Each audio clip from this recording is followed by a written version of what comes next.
Wafarerei o Hiti FM ia here iti taheura.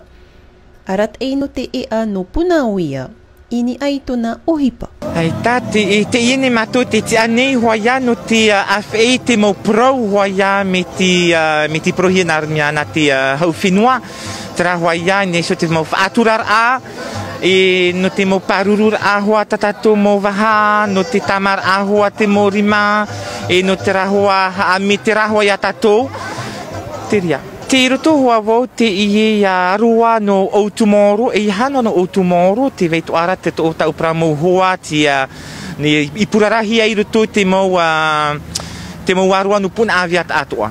O vau nei rā, te roto hoa te arua no Outumoro. Pro mau hoa ia, te whariri no hoa ia tatou, te mau whia e aore hoa ia e whari i te mau pro i prohiai na to tatou hoa ia priktini. Te rara, ia e whaitui tonu a hoa ia, e whari ino a hoa ia tarato mau anira.